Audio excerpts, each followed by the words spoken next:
नमस्कार. श्री स्वामी समर्थ सगळ्यांना. आपल्या सगळ्यांचं माझ्या चॅनलमध्ये पुन्हा एकदा स्वागत आहे. तर आजच्या व्हिडिओमध्ये आपण जी काही माहिती जाणून घेणार आहोत ती खास गुरुवार संबंधी असणार आहे. कारण गुरुवार म्हटलं तर आपल्या सगळ्यांसाठीच खूप महत्त्वाचा वार, गुरुग्रह मजबूत करण्याचा वार. बघा, आपण आपल्या आयुष्यामध्ये अनेक कष्ट करत असतो, खूप मेहनतही घेत असतो, पण तरीही आपल्याला यशप्राप्ती होत नाही. आणि अशी जर आपली समस्या असेल तर आपला गुरुग्रह कमजोर असतो किंवा आपल्याला कुठला तरी वास्तुदोष किंवा पितृदोष असतो. आणि हे दूर करण्यासाठी आपण उपाय करतो. पण गुरुग्रह जर आपला मजबूत नसेल तर मग आपल्याला प्रत्येक कामामध्ये अडथळे निर्माण होतात. आणि म्हणूनच गुरुग्रह मजबूत करण्यासाठी आपल्याला काही सेवा कराव्या लागतात, तसेच काही उपाय देखील करावे लागतात. आता स्वामी महाराजच आपले गुरु आहेत. त्यामुळे गुरुवारच्या दिवशी आपण जर काही सेवा केल्या, जसं की स्वामी चरित्र सारामृताचा जर एक संपूर्ण पाठ आपण केला. आता एक पाठ म्हणजे काय, तर बघा, 1 ते 21 अध्याय एका बैठकीमध्ये वाचायचे. आता अशा पद्धतीने जर दर गुरुवारी आपण एक पाठ केला तर निश्चितच आपला गुरुग्रह जो आहे तो मजबूत होण्यासाठी आपल्याला मदत मिळते. या व्यतिरिक्त बघा, गुरुचरित्रामधला 9वा अध्याय, 14वा अध्याय, 18वा अध्याय हे जरी वाचले तरीही आपला गुरुग्रह जो आहे तो मजबूत होत असतो. बघा, वर्षाकाठी एकदा का होईना आपल्याला आपल्या घरामध्ये गुरुचरित्र पारायण झालंच पाहिजे. पण गुरुचरित्र पारायण करण्यासाठी त्याचे नियम देखील तितके कठीण आहेत. त्यामुळे ते प्रत्येकाला जमत नाही. आणि अशी जर तुमची समस्या असेल तर मग कमीत कमी गुरुवारच्या दिवशी गुरुचरित्र अवतरणिका तरी वाचायला हवी. आता ही तुम्हाला नित्यसेवेच्या पुस्तकामध्ये बघायला मिळेल.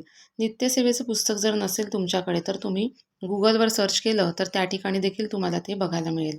अशा प्रकारे जर आपण सेवा केल्या तर गुरुग्रह जो आहे तो मजबूत होत असतो. या व्यतिरिक्त बघा, स्वामी समर्थ महाराजांची एकमाळ जप, तारक मंत्र, तसेच स्वामींची जर मूर्ती असेल तर त्यावरती पवमान सुक्तम, पुरुष सुक्तम म्हणून जर अभिषेक घातला, या गोष्टी जर आपण नित्य नियमाने केल्या, दर गुरुवारी केल्या, तर 100% वर्षाच्या आत आपल्याला सकारात्मक बदल जे आहेत ते दिसून येतात. फक्त बघा, या गोष्टींमध्ये सातत्य ठेवणं तितकंच गरजेचं आहे आणि विश्वास असणं देखील तितकंच गरजेचं आहे. तर बघा, गुरुवारच्या ह्या झाल्या काही महत्त्वाच्या सेवा. पण 23 तारीखचा जो गुरुवार आहे तो का महत्त्वाचा आहे, तर बघा, या दिवशी आहे गुरुपुष्यामृत योग. आता पुष्य नक्षत्र तसं दर महिन्याला येतं, पण रविवारच्या दिवशी जे पुष्य नक्षत्र येतं त्याला रविपुष्यामृत योग म्हटलं जातं आणि गुरुवारच्या दिवशी येणाऱ्या पुष्य नक्षत्राला गुरुपुष्यामृत योग म्हटलं जातं. आता रविपुष्यामृत आणि गुरुपुष्यामृत हे खूप महत्त्वाचे मानले जातात. त्यातल्या त्यात गुरुपुष्यामृत म्हटलं तर या दिवशी आपण जे काही करतो त्याचा दुपटीने आपल्याला फळ मिळत असतं. या दिवशी बघा, खरेदी देखील केली जाते. जेव्हा आपण या दिवशी सोनं खरेदी करतो तेव्हा हे सोनं विकण्याची किंवा गहाण ठेवण्याची वेळ येत नाही असं देखील म्हटलं जातं. तसंच बघा, सोनं किंवा चांदी जरी आपण खरेदी करू शकत नसलो तरी देखील ज्या काही आपल्या देवघरातल्या वस्तू आहेत, जसं की श्रीयंत्र म्हणा किंवा इतर ज्या काही वस्तू तुमच्या देवघरात नाहीत, शंख म्हणा किंवा घंटा म्हणा, या गोष्टी देखील आपण गुरुपुष्यामृत योगावरती घेतल्या तर त्या देखील आपल्याला फलं देण्यासाठी खूप मदत करत असतात. अशा प्रकारे गुरुपुष्यामृत योगावरती आपण या गोष्टी खरेदी करू शकतो. या व्यतिरिक्त बघा, आपल्याला या दिवशी अशी काही कामं करायची आहेत किंवा हळदीचे असे काही छोटे छोटे उपाय करायचे आहेत ज्यांनी आपला गुरुग्रह जो आहे तो मजबूत होण्यासाठी आपल्याला मदत मिळेल. आता हळदीचेच आपल्याला सगळे उपाय जाणून घ्यायचे आहेत. पण त्याआधी एक मला गोष्ट सांगायची आहे, ती म्हणजे बघा, आपल्या घरातील हळद जी आहे ती कधीच संपू देऊ नये. बघा, आता हे जे उपाय करायचे आहेत त्यासाठी आपल्याला बाहेरून काही मोठ्या वस्तू आणायची गरज नाही आहे. तर आपल्या घरातील हळद वापरूनच आपल्याला हे उपाय करायचे आहेत. त्यामुळे हळदीच्या बाबतीत आपल्याला ही एक काळजी घ्यायची आहे की आपल्या घरातली हळद जी आहे ती कधीच, म्हणजे हळदीच्या बाबतीत हा नियम एक आपल्याला पाळायचा आहे की हळद आपल्याला आपल्या घरातली कधीच संपू द्यायची नाही आहे. बघा, आपल्या जेव्हा लक्षात येईल की आपल्या घरातली हळद जी आहे ती संपायला आलेली आहे, तर त्याच्या आधीच आपल्याला हळद जी आहे ती आणून ठेवायची आहे.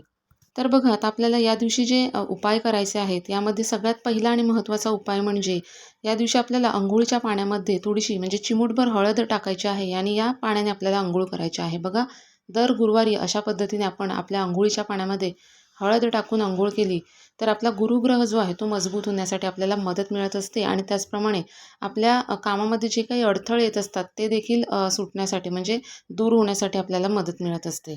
तसेच बघा, नकारात्मकता किंवा मग वाईट शक्ती किंवा कोणाची नजर जरी आपल्याला लागलेली असेल तर ती देखील निघून जाण्यासाठी आपल्याला मदत मिळत असते. आता जशी आपल्याला नजर लागते तशीच आपल्या घराला देखील नजर लागते किंवा दृष्ट लागते. आणि म्हणूनच आपल्या घरातली जी काही ही नकारात्मकता आहे, आपल्या घराची नजर काढण्यासाठी देखील आपल्याला उपाय करायचा आहे. गोमूत्रामध्ये थोडीशी हळद जी आहे ती मिक्स करायची आणि हे गोमूत्र जे आहे ते आपल्या संपूर्ण घरामध्ये आपल्याला शिंपडायचं आहे, जेणेकरून आपल्या घरातली नकारात्मकता जी आहे ती दूर होण्यासाठी आपल्याला मदत मिळेल. त्याचप्रमाणे बघा आपल्या घराच्या उंबरठ्यावरती देखील आपल्याला हळदीचं लेपन करायचं आहे. याने देखील आपल्या घरातली जी काही नकारात्मकता असते ती बाहेर जाते आणि बाहेरची नकारात्मकता आहे ती घरात आपल्या प्रवेश करत नाही. पण बघा आपल्याला हे एकाच गुरुवारी करायचं आणि सोडून द्यायचं असं नाही, तर दर गुरुवारी आपल्याला करायचं आहे किंवा तुम्ही शुक्रवारी करू शकता किंवा मंगळवारी देखील करू शकता. पण अशा प्रकारे आपल्याला हळदीचं लेपन जे आहे ते दर गुरुवारी किंवा मंगळवारी किंवा शुक्रवारी करायचं आहे. याने देखील आपल्याला सकारात्मक परिणाम जे आहेत ते लवकरात लवकर दिसून येतात. या व्यतिरिक्त बघा या दिवशी आपल्याला तुळशी मातेला पाण्यामध्ये थोडीशी हळद आणि एक चमचाभर दूध टाकायचं आहे आणि हे हळद आणि दूध मिश्रित पाणी आपल्याला तुळशी मातेला अर्पण करायचं आहे. यामध्ये फक्त बघा एक काळजी घ्या की तुमची जी हळद आहे ती केमिकलयुक्त नाही ना याची खात्री करून घ्या. ती जर शुद्ध असेल तरच तुळशी मातेला अर्पण करा. कारण बघा जर केमिकलयुक्त असेल तर तुळशी मातेला जे आहे ते नुकसान पोचण्याची शक्यता आहे. त्यामुळे जर ती शुद्ध असेल तरच तुळशी मातेला अर्पण करा. बघा अशा प्रकारे हळद अर्पण करत असताना तुळशी मातेसमोर आपल्याला ओम नमो भगवते वासुदेवाय या मंत्राचा जप देखील करायचा आहे. बघा हळद म्हटली तर याचा संबंध गुरुग्रहाशी येतो आणि गुरुग्रह म्हटलं तर स्वामी महाराज, दत्त महाराज आणि त्यासोबतच विष्णू भगवान यांचं स्मरण करून आपल्याला ओम नमो भगवते वासुदेवाय या मंत्राचा जप करायचा आहे. बघा अशा प्रकारे जेव्हा ओम नमो भगवते वासुदेवाय या मंत्राचं स्मरण करून आपण हळद अर्पण करतो तुळशीला, तेव्हा तुळशी माता आणि माता लक्ष्मी यांचा आशीर्वाद देखील आपल्याला प्राप्त होत असतं. याचबरोबर बघा आपल्याला सूर्यदेवाला अर्घ्य देताना देखील या पाण्यामध्ये हळद मिक्स करायची आहे आणि त्या पाण्याने म्हणजे या हळद मिश्रित पाण्याने आपल्याला सूर्यदेवाला अर्घ्य द्यायचा आहे आणि इथे देखील आपल्याला ओम नमो भगवते वासुदेवाय या मंत्राचा जप करायचा आहे. याने देखील आपल्याला सूर्यदेवांबरोबर भगवान विष्णू यांचा आशीर्वाद जो आहे तो प्राप्त होणार आहे. यानंतर बघा आपल्या देवघरामध्ये देखील आपल्याला एका ग्लासमध्ये पाणी घेऊन त्यामध्ये थोडीशी हळद टाकायची आणि हे हळद मिश्रित पाणी आपल्याला आपल्या देवघरामध्ये ठेवायचं आहे. तुम्ही जेव्हा पूजेला बसणार आहात त्याच्या आधीच हे पाणी आपल्याला देवघरामध्ये ठेवायचं आहे आणि दुसऱ्या दिवशी सकाळी म्हणजे शुक्रवारी सकाळी आपल्याला आपल्या संपूर्ण घरामध्ये हे पाणी शिंपडायचं आहे. त्यामुळे पाणी ठेवताना थोडंसं कमीच ठेवा आणि जर उरलं हे पाणी घरामध्ये शिंपडल्यानंतर उरलं तर तुळस सोडून आपल्याला दुसऱ्या झाडाला म्हणजे दुसरं कोणतं झाड असेल त्या झाडाला आपल्याला हे जे पाणी आहे उरलेलं ते टाकायचं आहे. यानंतर बघा या दिवशी आपल्याला देवांना देखील हळदीचं लेपन करायचं आहे. बघा आपण दिवाळीमध्ये जसं उटणं देवांना लावतो तशाच पद्धतीने आपल्याला या दिवशी देवांना हळद लावायची आहे आणि त्यानंतर पाण्याने देव धुवून घ्यायचे आणि नंतर अभिषेक जो आहे पंचामृताने अभिषेक घालायचा. अशा पद्धतीने आपल्याला या दिवशी देवांना हळदीचं लेपन जे आहे ते करायचं आहे. यानंतर बघा या दिवशी तुम्ही तुमच्याकडे जर पिवळ्या रंगाची वस्त्र असतील तर ती परिधान करण्याचा प्रयत्न करा आवर्जून. कारण बघा पिवळ्या रंगाचा संबंध विष्णू भगवानांशी येतो. त्यामुळे जर असतील तुमच्याकडे पिवळ्या रंगाची वस्त्र तर ती परिधान करा किंवा मग तुम्ही पांढऱ्या रंगाची वस्त्र देखील परिधान करू शकता. कारण बघा गुरुपुष्यामृत आहे आणि ही जी तिथी आहे ती माता लक्ष्मींना समर्पित आहे. त्यामुळे या दिवशी तुम्ही पांढऱ्या रंगाची वस्त्र देखील परिधान करू शकता. पण इतर दिवशी म्हणजे इतर गुरुवारी तुम्हाला पिवळ्या रंगाची वस्त्रच परिधान करायची आहेत हे लक्षात घ्या. त्याचप्रमाणे बघा या दिवशी तुम्ही दान देखील करू शकता. पिवळ्या रंगाच्या वस्तूंचं तुम्ही दान करू शकता किंवा पांढऱ्या रंगाच्या वस्तूंचं तुम्ही दान करू शकता.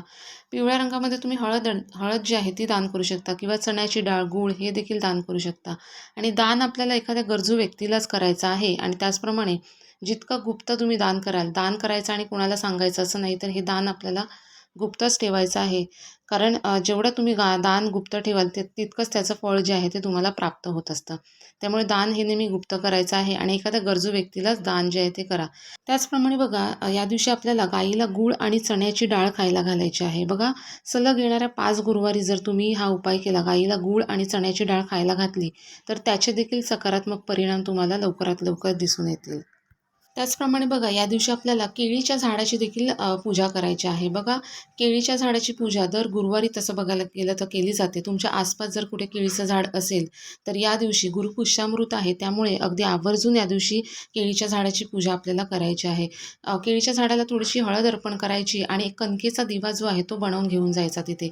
या दिव्यामध्ये तूप असेल तर तूप टाका किंवा तेल टाका आणि या दिव्यामध्ये देखील चिमूटभर हळद टाकायची आणि अशा पद्धतीचा दिवा आपल्याला केळीच्या झाडाच्या इथे लावायचा आहे. आणि हा दिवा लावल्यानंतर ओम नमो भगवते वासुदेवाय या मंत्राचा 11 वेळा जप करायचा आहे किंवा मग माता लक्ष्मीचा जो कोणता तुम्हाला मंत्र येत असेल या मंत्राचा जप आपल्याला 11 वेळेस करायचा आहे आणि अशा पद्धतीने आपल्याला दिवा जो आहे तो केळीच्या झाडाच्या इथे लावायचा आहे. तर बघा अशा पद्धतीने हे हळदीचे अतिशय महत्त्वाचे असे उपाय आहेत जे परवा गुरुपुष्यामृत योगावरती आपल्याला आवर्जून करायचे आहेत, जेणेकरून आपला ग्रह जो आहे तो मजबूत होईल आणि आपल्या कामामध्ये जे काही अडथळे येतात ते दूर होण्यासाठी आपल्याला मदत मिळेल. व्हिडिओतली माहिती जर तुम्हाला आवडली असेल तर व्हिडिओला लाईक करा आणि अशाच माहितीपूर्ण व्हिडिओजसाठी चॅनलला सबस्क्राईब देखील करा. धन्यवाद.